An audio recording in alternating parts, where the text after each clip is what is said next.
अस्सलाम वालेकुम मेरे प्यारे दोस्तों, एक बार फिर आप सबको यूपी टीचिंग एकेडमी में खुशामदीद। दोस्तों, जैसा कि आप सबको पता है कि हमने बायोलॉजी को स्टार्ट किया है, क्लास 9th की बायोलॉजी को। पिछले 2 लेक्चर्स में मैंने साइंस का इंट्रोडक्शन किया और फिर मैंने बायोलॉजी का इंट्रोडक्शन किया। उम्मीद करता हूँ आपने वो लेक्चर देखा हो और आपको पसंद आया हो। अब जो हम डिस्कस करने जा रहे हैं वो हम स्टार्ट कर रहे हैं बायोलॉजी के ब्रांचेस को, कि बायोलॉजी के कौन कौन से ब्रांचेस है। ये तो हम हमारे किताब में जो ब्रांचेस दिए गए हैं उनको डिस्कस करेंगे, और इसके अलावा भी मैं 10-15 और ब्रांचेस आपके सामने एक्सप्लेन करूंगा इंशाल्लाह, और कोशिश करूंगा कि आपको बहुत अच्छी तरीके से ये लेक्चर्स याद हो जाए। ठीक है, तो सबसे पहले ब्रांचेस से पहले हम एक चीज़ को एक्सप्लेन करते हैं, जिसे हम कहते हैं लिविंग थिंग्स क्या है। ठीक है दोस्तों, यहाँ पर मैं लिख देता हूँ लिविंग थिंग्स, जानदार चीज़ें क्या है। गौर से देखिए दोस्तों, आपको इसमें बहुत कुछ सीखने को ज़रूर मिलेगा। दोस्तों गौर से देखिए, मैं आपको समझाता हूँ।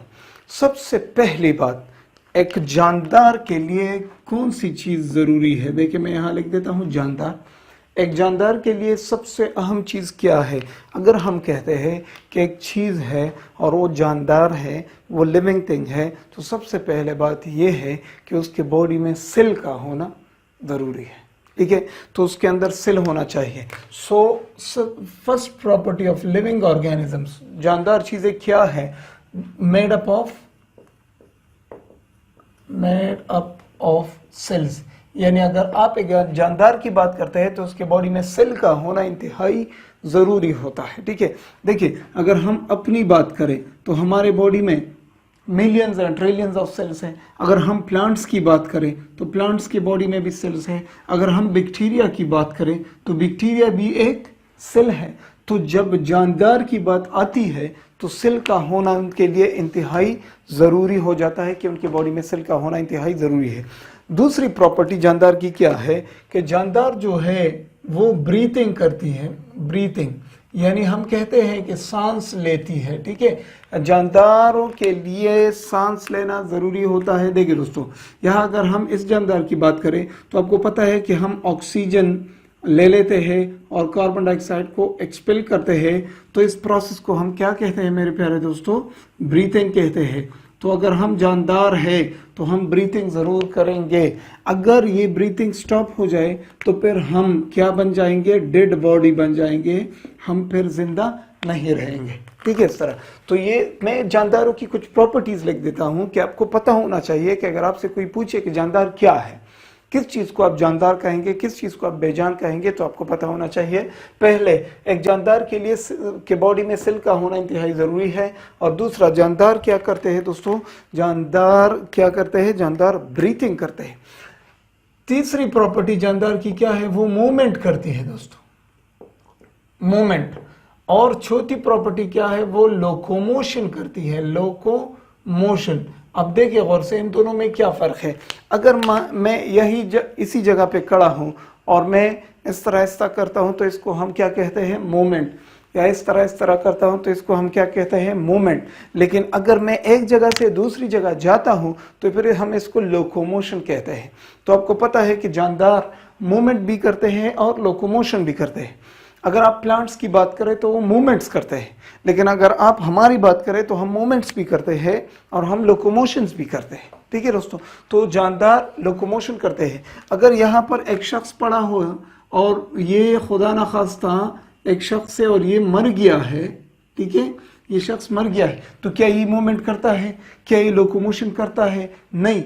क्यों? क्योंकि ये डेड है, ये क्या है, नॉन लिविंग है। तो लिविंग और नॉन लिविंग में फ़र्क, ये सारे फ़र्क है दोस्तों। लिविंग मूवमेंट नहीं करेगा, नॉन लिविंग मूवमेंट नहीं कर सकता, ये फ़र्क है दोस्तों।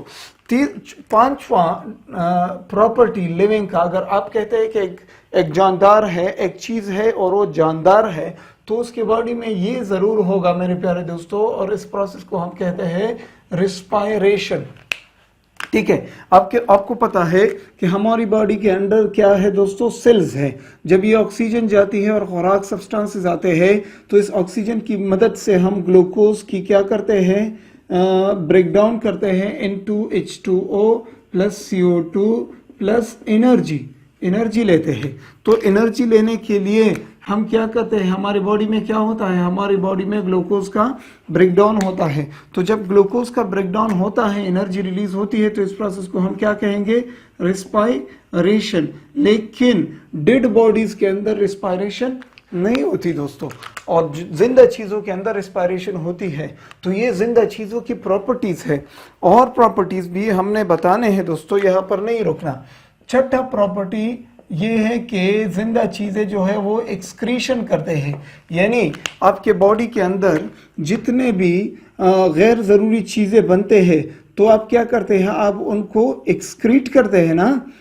आपके बॉडी के अंदर जितने भी फाजिल चीजें बनते हैं, मतलब आप स्टूल पास करते हैं ना, स्टूल पास करते हैं हम यूरिन पास करते हैं, यानी मैक्चुरेशन करते हैं, हमारे बॉडी से स्वेट निकलता है।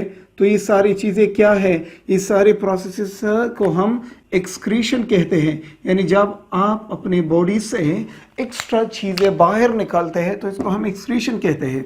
अब ये जो बंदा मरा हुआ है, इसके बॉडी में एक्सक्रीशन नहीं होता, ना तो ये स्वेटिंग कर सकता है, ना ही ये स्टूल पास कर सकता है, ना ही यूरिन पास कर सकता है। तो जिंदा चीजें एक्सक्रीशन करती है दोस्तों। और प्रॉपर्टी भी है, जिंदा चीजें दोस्तों रिप्रोडक्शन करती है दोस्तों। अगर आप किसी बंदे की शादी कर ले, ठीक है, तो क्या करेगा, वो नया नस्ल पैदा करेगा ना, वो बच्चे पैदा करेगा।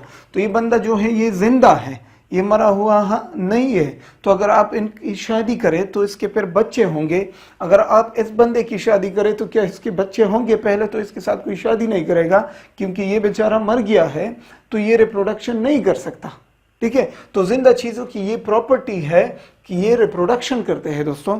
और क्या प्रॉपर्टीज है दोस्तों, जिंदा चीजों की ये भी प्रॉपर्टी है कि ये एनर्जी यूटिलाइज करते हैं। देखिए दोस्तों, एनर्जी यूटिलाइज करते हैं। अब इस बात का मतलब क्या है, ये जो एनर्जी बनी इस बंदे के सेल के अंदर, ये जो एनर्जी बनी ये किस लिए बनी, इसका जो सेल है वो मुख्तलिफ कामों के लिए इस एनर्जी को यूज करेगा। अगर आप मेरे सामने कुछ रखे, अभी तो खैर रोजा है कोई बात नहीं, लेकिन अगर अफ्तारी के वक्त आप मेरे सामने कुछ रखे तो मैं क्या करूंगा, मैं खाऊंगा।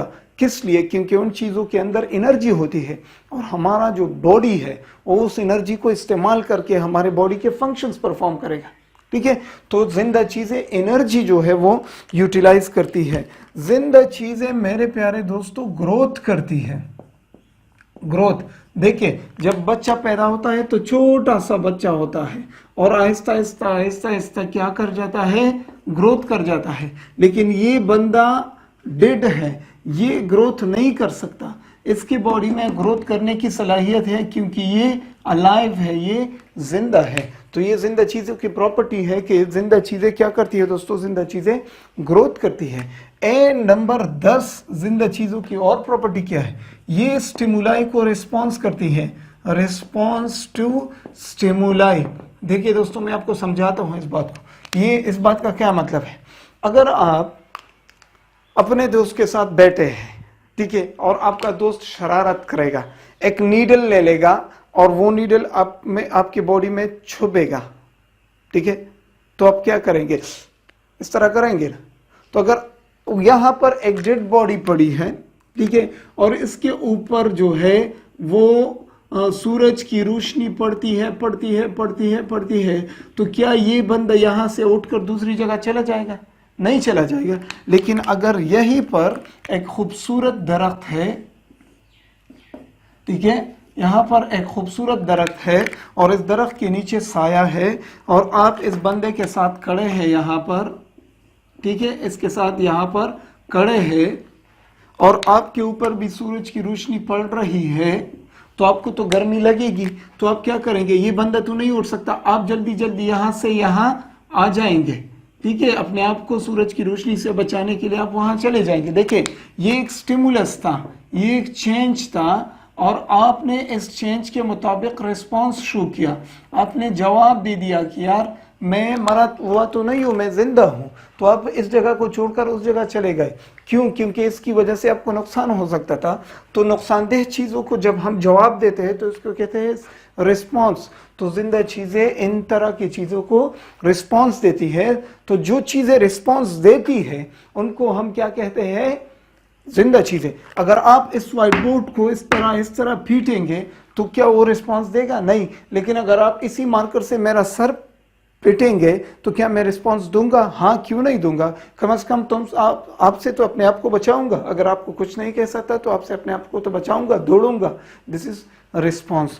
एंड लास्ट में दोस्तों, जो कि हम सबको आनी है और हम सब फना होने वाले हैं, वो है जिंदा चीजों के लिए मौत आती है। मरे हुए चीज के लिए मौत नहीं आती, लेकिन जिंदा चीज के लिए मौत जरूर आती है। तो ये जिंदा चीजों की कुछ प्रॉपर्टीज मैंने लिखी है दोस्तों, ठीक है। ये उम्मीद करता हूं आप इन बातों को समझ गए होंगे। अब अगर इसके बाद आपसे कोई पूछे कि जिंदा चीज किसे कहते हैं, तो उम्मीद करता हूं कि आप उनको जरूर जवाब देंगे इंशाल्लाह। इन बातों से अगर आपको 5-6 याद हो तो आप जरूर उनको जवाब दे सकते हैं, ठीक है। अब जिंदा चीजें कितने टाइप्स के हैं? टाइप्स ऑफ लिविंग ऑर्गेनिजम्स, ठीक है दोस्तों। अब अगर आपसे कोई पूछे कि ऑर्गेनिज्म किसे कहते हैं, तो आपने जरूर ये जवाब देना है कि ऑर्गेनिज्म हम उस चीज को कहते हैं जिसके बॉडी में सेल होता है, ठीक है। अब जानदारों की कितने किस्में हैं? तो जानदारों को 3 ग्रुप्स में क्लासिफाई किया गया है दोस्तों। कितने टाइप्स में? लिविंग थिंग्स को हम क्लासिफाई करते हैं 3 टाइप्स में दोस्तों। जनरली हम इनको 3 क्लासेस में क्लासिफाई करते हैं। कौन कौन से हैं? फॉर एग्जांपल सबसे पहले है हमारे पास एनिमल्स है। एनिमल्स, हमारे बहुत से स्टूडेंट्स कहते हैं animals, humans and plants. No बेटा, ह्यूमन भी इसी कैटेगरी में आता है। एनिमल्स है हमारे पास, जो है वो प्लांट्स है, और क्या है दोस्तों? माइक्रो ऑर्गेनिजम्स है, यानी वो चीजें जो जिनको हम अपनी आंखों से नहीं देख सकते, वो चीजें हैं, ठीक है। अब एनिमल्स क्या है दोस्तों? अगर आप बात करें जानवरों की, जानवर क्या है दोस्तों? अगर आपसे कोई पूछे कि व्हाट इज एनिमल, एनिमल क्या है, तो एनिमल के लिए एक प्रॉपर्टी आपने जरूर याद रखनी है कि ये हमेशा हमेशा हमेशा अपनी खुराक को दूसरों से ले लेता है, अपने खुराक को दूसरी चीजों से ले लेता है। मैं आपको एक एग्जांपल देता हूं। अगर हम गोश्त न खाए, अगर हम रोटी न खाए, अगर हम सब्जियां न खाए, अगर हम फ्रूट न खाए, तो क्या हम जिंदा रह सकते हैं? नहीं। तो हमारी बॉडी के लिए जिन चीजों की जरूरत होती है वो हम पौधों से और दूसरे जानवरों से ले लेते हैं। अब जानवरों से तो हम गोश्त ले लेते हैं, पौधों से हम गंदम लेते हैं, पौधों से हम ज्वार लेते हैं, पौधों से हम सब्जियां लेते हैं, पौधों से हम क्या क्या नहीं लेते पौधों से, ठीक है। तो एनिमल्स क्या है? एनिमल्स वो जानदार है जो अपना खुराक दूसरों से ले लेते हैं, ठीक है। Which take food from other organisms, जो दूसरे जानदारों से अपने खुराक ले लेते हैं, इनको हम क्या कहते हैं मेरे प्यारे दोस्तों? इनको हम एनिमल्स कहते हैं। समझ गए दोस्तों? अब यहां पर आ जाए, क्या आपने कभी किसी प्लांट के सामने चिकन रखा है कि ये लो भाई चिकन खाओ? नहीं रखा। क्या आपने कभी किसी प्लांट के सामने सब्जी रखी है कि लो भाई खाओ? नो। प्लांट्स में अल्लाह ताला ने अपनी जो सलाहियत पैदा की है कि वो अपना खुराक खुद बना सकते हैं, ठीक है दोस्तों। तो इस तरह, तो मैं यहां पर लिख देता हूं which prepare their own food, ठीक है दोस्तों। प्लांट्स क्या है? प्लांट्स वो जानदार है जो अपने खुराक खुद बनाते हैं, ये अपने सिंपली समझना है। और माइक्रो ऑर्गेनिजम्स क्या है? जो जिनको हम अपनी इन आंखों से नहीं देख सकते, जिनको देखने के लिए हमें किसी इंस्ट्रूमेंट की जरूरत होती है, जिसे हम माइक्रोस्कोप कहते हैं, ठीक है। Which we can not see, which we can not see through our eyes, जिनको हम अपने आंखों से नहीं देख सकते। देखिए दोस्तों, अपने यहाँ पर प्लीज फोकस नहीं करना। ये मैं अपने दूसरे चैनल जो कि है टॉप लेसन फॉर यू, उसके लिए मैं मेडिकल के स्टूडेंट्स के लिए लेक्चर्स रिकॉर्ड करता हूँ, तो प्लीज आप वहाँ फोकस ना करें। इस डायग्राम को अगर मैं मिटाऊंगा तो फिर इसको दोबारा बनाने में थोड़ा वक्त लगेगा, तो हम कोशिश करते हैं कि इसी एरिया में अपना लेक्चर कवर करें, ठीक है। तो एनिमल्स क्या है? वो जानदार जो अपनी खुराक खुद नहीं बना सकते हैं। प्लांट्स क्या है? वो जानदार जो अपनी खुराक खुद बना सकते हैं। और माइक्रो ऑर्गेनिजम्स क्या है? वो जानदार जिनको हम नहीं देख सकते अपने आंखों से, उनको हम माइक्रो ऑर्गेनिज्म कहते हैं। अब अगर आपसे कोई पूछे कि आप क्या कर रहे हो, ठीक है, तो आप कहेंगे ना कि मैं बायोलॉजिस्ट हूं। मैं क्या हूं दोस्तों? मैं बायोलॉजी कर रहा हूं। तो इन सब को हम किस चीज में स्टडी करते हैं? आपको तो पता है ना, जानदार है। तो जानदार को हम किस चीज में स्टडी करते हैं? बायोलॉजी में। पिछले लेक्चर में हमने समझाया।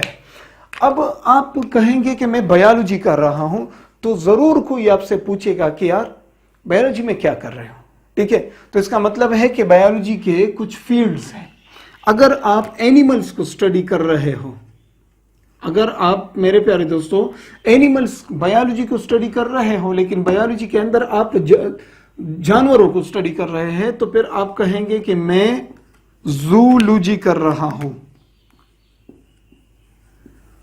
देखिए लूजी आ गया, और यहां पर जू का लफ्ज है, तो जू का मतलब चिड़ियाघर होता है ना, तो चिड़ियाघर में जानवर होते हैं इस तरह। तो जूलॉजी क्या है? बायोलॉजी का वो ब्रांच जिसमें हम एनिमल्स को स्टडी करते हैं।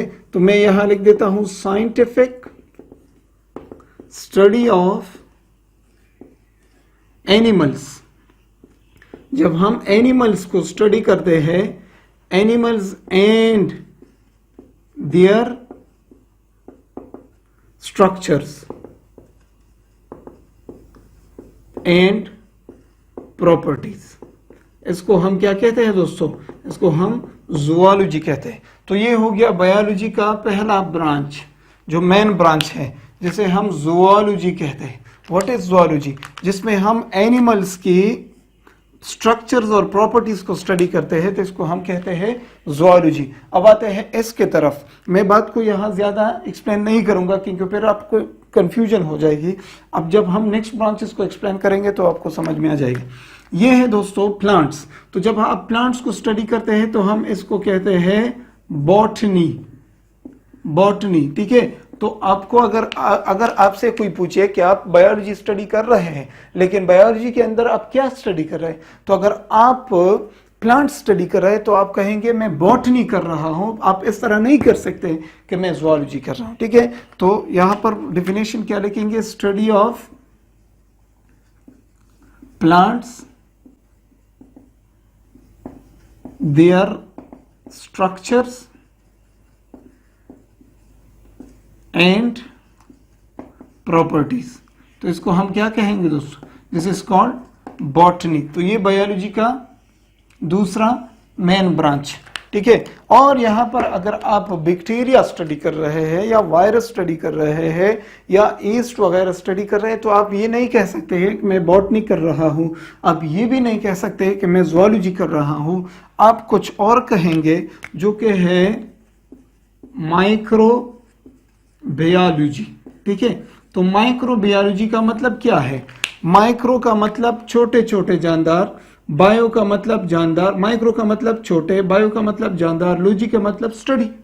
तो मैंने आपको पिछले लेक्चर में समझाया कि अगर आप समझना चाहते हैं अच्छी तरह, तो आप अल्फाज को स्प्लिट करें। माइक्रो छोटे, बायो जानदार, लॉजी स्टडी। सो हम कहेंगे स्टडी ऑफ माइक्रोस्कोपिक ऑर्गेनिजम्स। वो जानदार जिनको आप माइक्रोस्कोप के थ्रू स्टडी कर रहे हैं, इसको हम क्या कहते हैं? माइक्रोबायोलॉजी, ठीक है दोस्तों। यहां पर अगर हम बात करें तो वर्टिब्रेट्स और इनवर्टिब्रेट्स, इन सब चीजों को हम स्टडी करते हैं ना। वर्टिब्रेट्स और इनवर्टिब्रेट्स, आपको अगर कोई एग्जांपल्स पूछे कि एनिमल्स के एग्जांपल दे दो, तो वर्टिब्रेट्स एंड इनवर्टिब्रेट्स। अगर प्लांट्स की कोई एग्जांपल चाहे तो हर्ब्स है, श्रब्स है, ठीक है, ट्रीज ये सारी चीजें क्या है, प्लांट्स है। अगर आपसे कोई पूछे कि माइक्रो ऑर्गेनिजम्स बताओ, तो आपने ये नहीं बोलना कि बैक्टीरिया, फंजाई, ठीक है, इस तरह पैरासाइट्स है, कुछ जो माइक्रो है, पैरासाइट्स है, ये सारी चीजें क्या है, ये माइक्रो ऑर्गेनिजम्स है। कुछ पैरासाइट्स हम देख सकते हैं, कुछ को हम नहीं देख सकते, तो कोई बात नहीं, ठीक है। तो ये हो गई मेरे प्यारे दोस्तों, मैं यहां पर एक टाइटल लिख देता हूं, main branches of biology, main branches. इंशाल्लाह नेक्स्ट लेक्चर में हम सब ब्रांचेस की तरफ जाएंगे। एक बात मैं आपको यहां पर कहना चाहता हूं कि अगर आपसे कोई पूछे कि ये ब्रांचेस हम क्यों बनाते हैं, ब्रांचेस बनाने का मकसद क्या है, तो हम स्टडी को आसान करने के लिए हम कहते हैं इसको टुकड़ों में तकसीम करो। देखिए, अगर आपके सामने एक रोटी पड़ी है और आप सारे के सारे रोटी को एक नवाले में मुंह के अंदर डालेंगे तो पहले तो आएगी नहीं, फिर आप इसको चबाएंगे कैसे? आप क्या करते हैं, छोटे छोटे नवाले लेते हैं ताकि आपको आसानी से ये रोटी आप खा सके। इसी तरह हम बायोलॉजी को भी छोटे छोटे ब्रांचेस में डिवाइड करते हैं ताकि इनकी स्टडी आसान हो जाए। ठीक है दोस्तों, ये था बायोलॉजी का थोड़ा सा इंट्रोडक्शन। लिविंग थिंग्स क्या है, ठीक है, और लिविंग थिंग्स के टाइप्स कितने हैं और बायोलॉजी के मेन ब्रांचेस क्या है, ये मैंने समझाया। अगले लेक्चर में हम बायोलॉजी के सब ब्रांचेस को डिस्कस करेंगे। तो देखते रहिए यूपी टीचिंग एकेडमी और अपने दोस्तों को जरूर चैनल पर इनवाइट करें। खुदा हाफिज।